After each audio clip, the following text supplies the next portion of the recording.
Hello everyone, welcome to week 4. In this video we are going to cover the lessons for week 4. If you want to go ahead and open up the course schedule and follow along, that would be great. As you can see here, we're in week 4. This is the last week in the Python for Data Analytics unit. The lessons we're going to cover include NumPy and SciPy and 2 of the main data structures in the pandas library, the series for one-dimensional data and the data frame for two-dimensional or n-dimensional data. The reading for this week includes Wes McKinney's Python for Data Analysis book, this book right here. If you do not have this book, I recommend you get it. These chapters are great and they really help you learn more about how to use NumPy and SciPy pandas for data wrangling, data munging, data cleaning, and data analysis. So let's get started with lesson 4-1. I'm going to open this up in Jupyter Notebook. I encourage you to do the same and follow along. So we're going to talk about the SciPy ecosystem, the different libraries in the SciPy ecosystem, but mostly in this lesson we're going to talk about NumPy and the ND array object and why it is so nice to use instead of the Python list for numerical computing and for data analysis. So the SciPy ecosystem includes an ecosystem of open source software for math, science, engineering, and data science. The main packages are NumPy, SciPy, Matplotlib, IPython, SymPy, and Pandas. We've actually already been exposed to 2 of these packages. We've done some work in IPython, that's the interactive Python console, and also we've done some work with Matplotlib. We know how to make some basic plots like line plots and bar plots and scatter plots using Matplotlib plotting. We're not going to cover SymPy in Computer Science 215, but the rest of these packages we will cover. So in this lesson we're going to talk about NumPy, and we'll use SciPy as needed. And we are going to talk about pandas in the next 2 lessons. We'll talk about the series and the data frame. So let's get started with NumPy. NumPy is the fundamental package for scientific computing in Python. It contains a very powerful n-dimensional array object called an ND array, which we will spend most of our day today talking about. Sophisticated broadcasting functions and vectorization, tools for integrating C++ and Fortran code. I alluded to this earlier in one of the first couple videos that Python is interpreted, so it is usually thought of as being quite slow. And Python itself may be slow, but for data science, it's actually not that slow because packages like NumPy make calls into C, C++, and Fortran compiled code that is very fast and very optimized. So let's run through some code using NumPy and the ND array and see how it can be useful for data science. So traditionally, NumPy is imported as NP. We'll follow this convention used in Wes McKinney's book as well as most examples online. NumPy's n-dimensional array object, the ND array, is one of the main reasons we use NumPy for data science. It's fast and it can store large data sets and a lot of the operations are quite optimized. In fact, the syntax is quite simple for performing additions and subtractions and mathematical operations between ND arrays because of vectorization and broadcasting. We can apply these operations on large blocks of data using the equivalent operations we would for scalars. So essentially, they've overloaded these operators. So let's see some basic ND array object code in action. So this first code here, I have a list of 10 numbers, 0 through 10 inclusive. I call this variable x. Let's print this out. Here is the 11 item list x.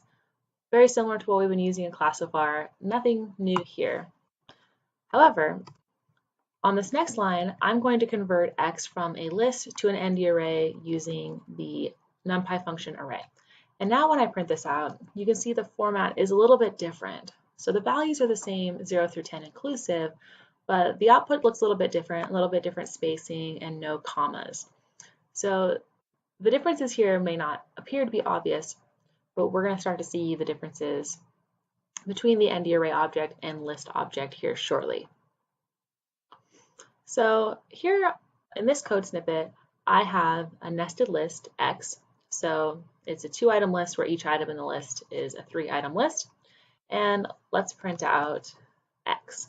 Okay, so here's my nested list. It's shown all on one line. Now I'm going to convert X into an ND array and then reprint X. So now you can see that X as an ND array is pre-printed such that the structure represents a more two-dimensional matrix form, which can be really nice when actually thinking about doing computations on matrices. There are several attributes associated with the ND array object that are useful for us when working with ND arrays. For example, ndim, this will say the number of dimensions. For example, X here is two-dimensional, so number of dimensions is 2. Another one, shape. The attribute shape will tell you essentially what are the row by column dimensions. So it's 2 dimensions and it's a 2 by 3 matrix. And this last one here is kind of important, D type, short for data type. And it says data type of items is int32.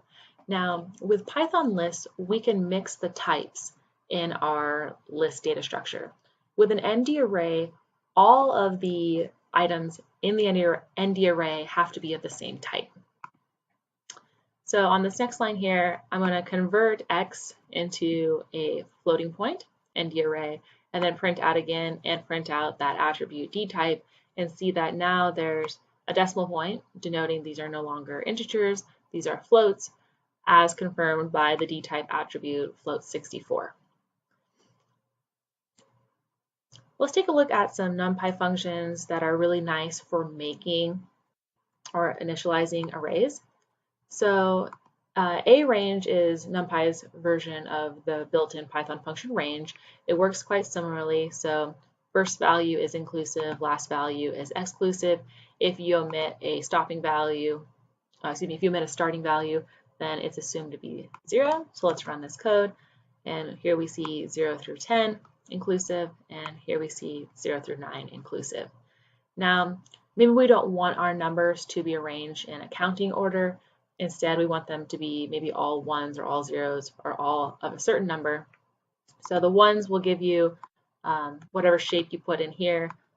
Since I put a scalar in, this will be a one-dimensional ND array of size 10, where each value in that ND array is 1. And quite similarly for zeros. And one more that I can add here is np.full. So say I want 10, let's say 5s, then I can get that as well. So there are my 10 5s. And it's complaining because it wants that to be a float. So 5.0. So this can be useful if we need to initialize something to all the same value, perhaps ones or zeros, or we need to specify that value explicitly. Now let's talk about vectorization and broadcasting. Suppose we want to add 2 equal length sequences together. We know how to do this using standard Python, no NumPy. So I'm just going to create 2 lists. X is going to be the values 0 through 10, and Y is going to be the values 10 through 20. And I want to add X and Y together and store that result in a third list called Z. So I'm going to walk through each item in X and Y. They happen to be the same list, so this will work nicely, the same size list, and add them together and append the result to Z. And then I'll print out Z, and we see each item in X added to each item in Y and stored as a new item in Z. Okay, so we had to write a loop to do this. We could have written this as a one-liner using list comprehensions in Python, but the point here is we have to have some kind of looping structure. Now, with ND arrays, we can vectorize the addition operation to each item in the sequence using the addition operator. It's overloaded for ND arrays to vectorize that operation to each item in the sequence. So here I have X and Y. They are the same values as our x and y in our previous example, except for these are ND arrays. And I can simply add the two ND arrays together with a simple plus. Notice I'm not writing a loop here, to get a new result, z. And let's print out z, and we'll see our value here exactly matches our value here. As another example, suppose I want to add a scalar value instead of another list or another array to x. I can do so by just adding that scalar value directly, and it will be broadcast to every single item in x. So here I have 0 through 9, and then I add 1 to get 1 through 10.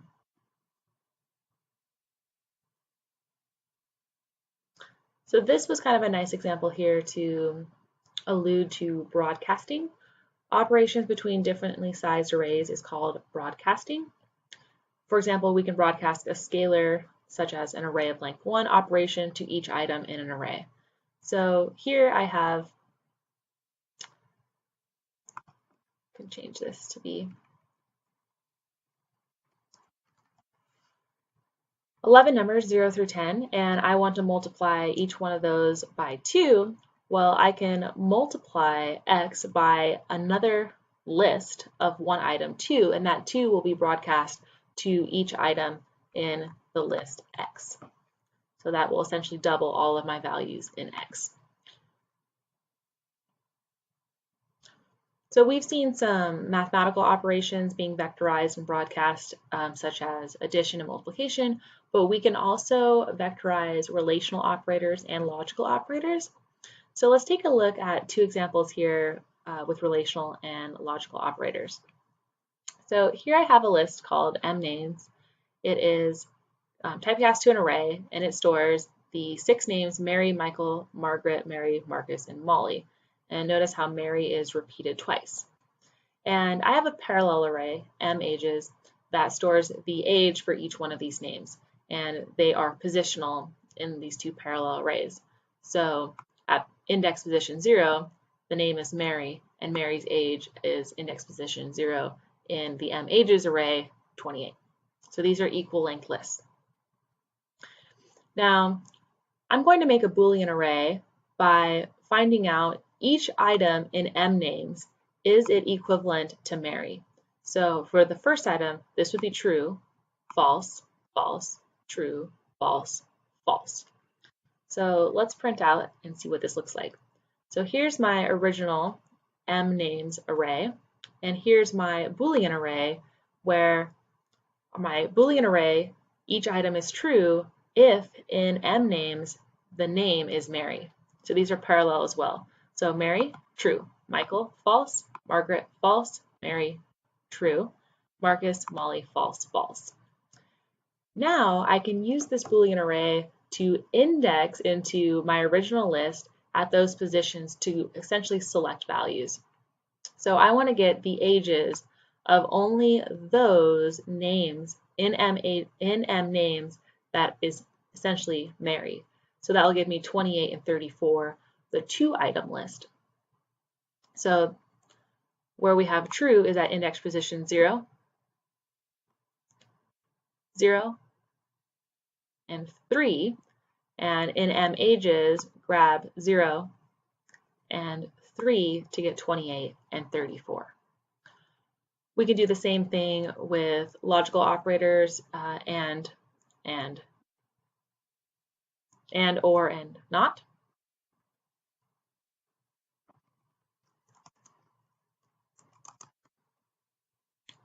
For vectorize and, we'll use a single ampersand. For vectorize or, we'll use the pipe.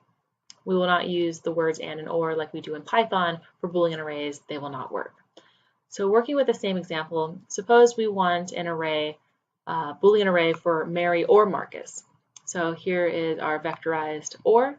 We'll accept Mary or Marcus for names. That's where we'll get trues. So we see true because Mary is Mary or Marcus, false because Michael is neither Mary nor Marcus. Same with Margaret, Mary is true, and Marcus is Mary or Marcus, so we get true here. And we can grab those ages again, and this time we get 3. Here's the Mary ages, and the Marcus age here is 40. Indexing into ND arrays works just like it does with lists. One thing to note is we can index into a two-dimensional or an n-dimensional ND array using commas instead of the double or triple or n number of brackets. So still row major, so index to get the row, index to get the column. Well, we can do this without this intermediate set of brackets here and just use a comma. That's up to programmer style and programmer preference.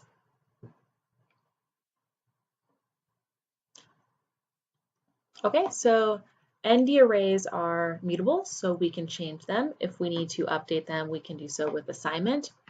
In this example here, I'm creating a 3x4 matrix or ND array of random values. And I'm going to print out the random values, so that's this output here. And now I want to change row 2, column 0's value to 100. And then I print it out again. So here's row 2. Here's row 2 here. And here is the value in column 0.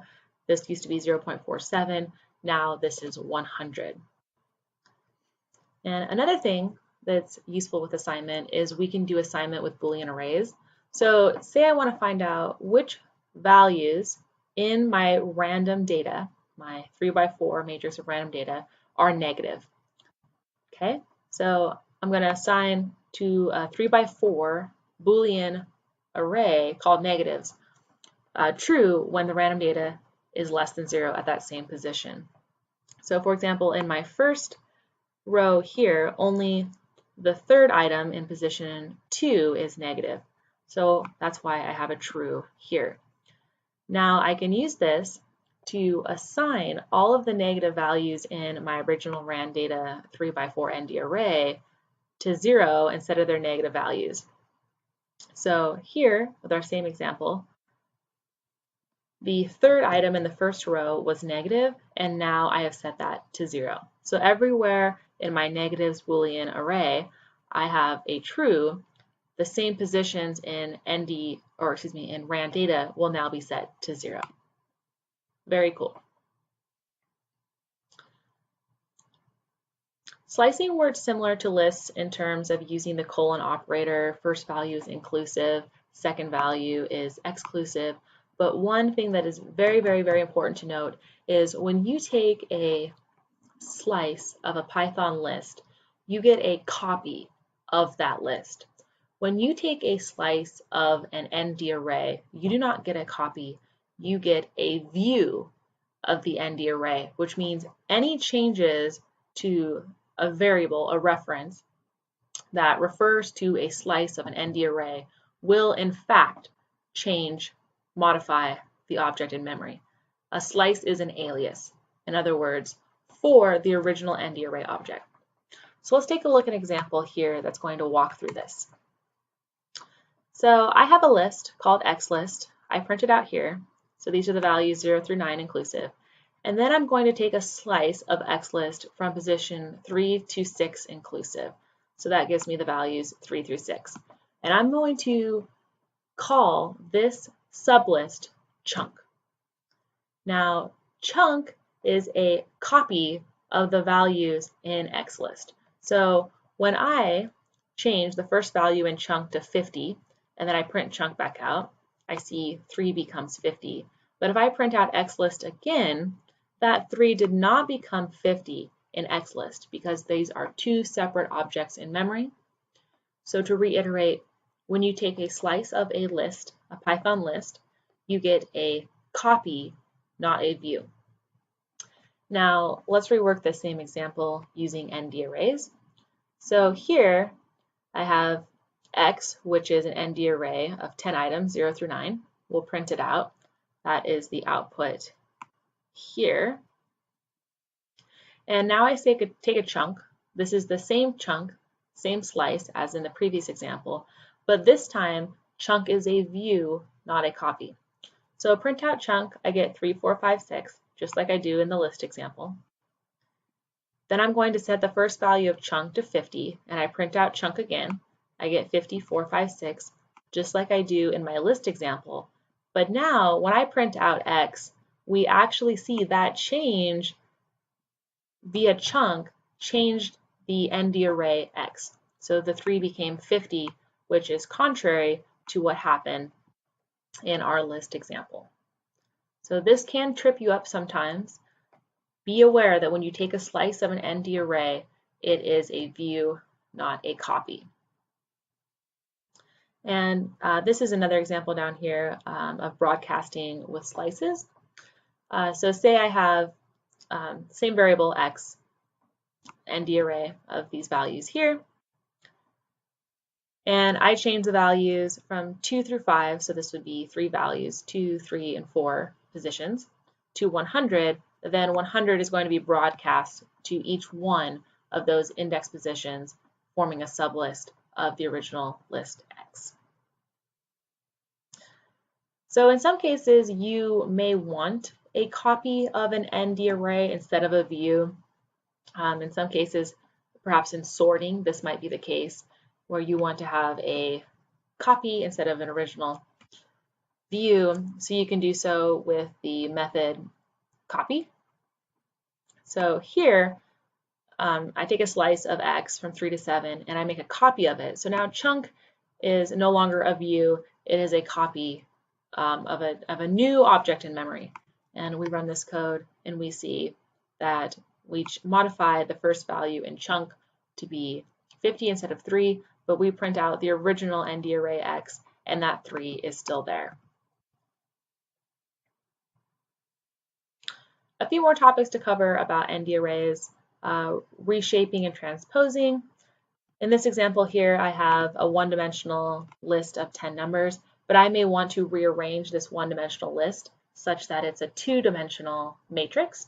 Perhaps it's a 5 by 2 instead of a 1 by 10. I can do so with the reshape method. Just pass in the new shape we want to have, and NumPy will reshape that for us and return a new object in memory. So here's my original shape. It's a one-dimensional list of 10 items. Here's that ND array. And then I want to reshape it to a 5-2. So now ints, I've overwritten with this new reshaped version of ints, and its shape is 5-2. And here's a nice pretty print of that new rearrangement of the same data. We can also transpose an ND array. If you've learned about matrices before, you know about transposing a matrix transposition. This will turn the row of the matrix into the columns and the columns into the rows. We can do this with the attribute capital T for transpose. So here I have a 2 by 3 ND array or matrix of numbers, 0 through 5, and confirm that the shape is 2 by 3. And then I have xt, which is the transpose of x, which is essentially going to flip the shape of this structure. So now it is a 3 by 2, and you can see that this column, 0, 3, became the first row. This second column, 1, 4, became the second row, and this third column, 2, 5, became the third row. Last topic to cover is ND array ufuncs, or universal functions. These are very fast vectorized functions that perform element-wise operations on data. So some of these ufuncs do have overloaded operators, some do not, but this at least provides a very consistent way to use methods, ufuncs, in order to apply different operations element-wise to your ND arrays. Now, ufuncs are traditionally unary or binary. Unary ufuncs accept a single ND array and apply an operation element-wise. Binary ufuncs accept 2 ND arrays, apply an operation element-wise, and return a single array as a result. So let's take a look at an example here.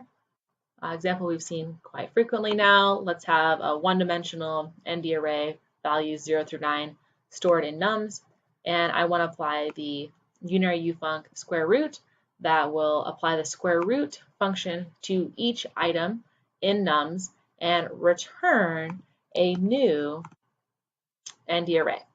So here's my original. Let's print out the original. So here's my original, 0 through 9.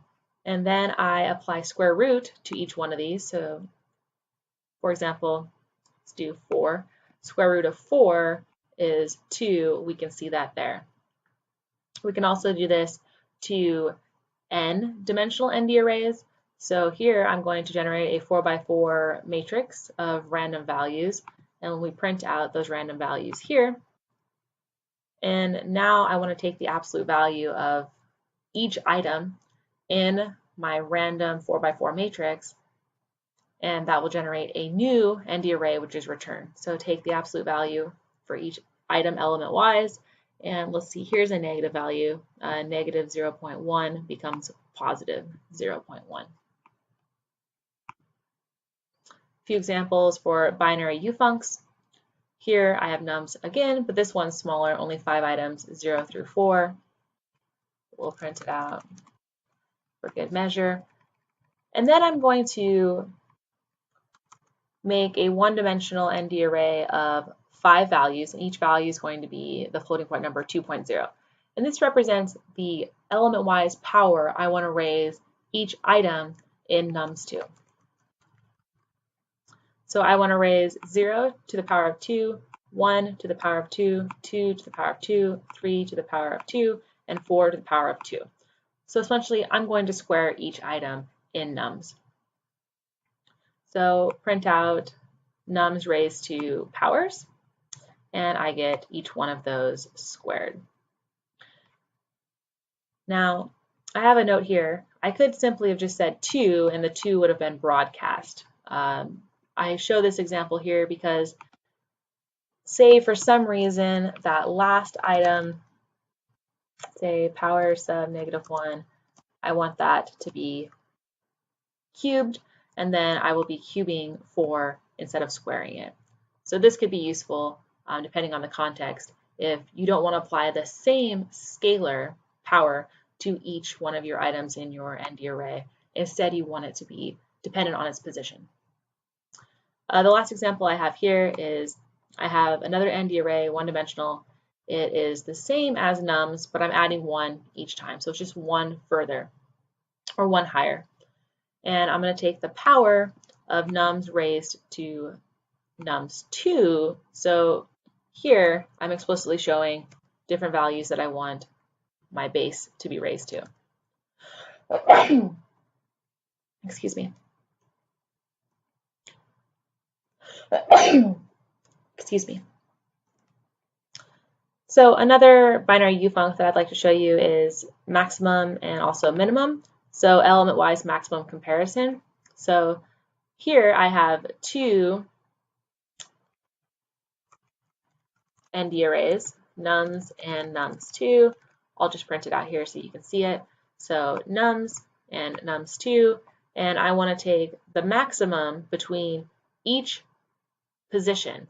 So take the maximum between 0 and 1, which is 1, between 1 and 2, which is 2. So essentially this will walk through 2 lists and take the maximum position-wise or element-wise. So this is a crash course into NumPy and the powerful ND array object. There's a lot more that can be done with NumPy ND arrays, NumPy and SciPy and the SciPy ecosystem. We're going to cover Pandas series and data frames in the next 2 lessons. But I want to emphasize that often you're going to say, oh, I really need to be able to do this. And chances are there is some kind of functionality somewhere in the SciPy ecosystem to do this for you.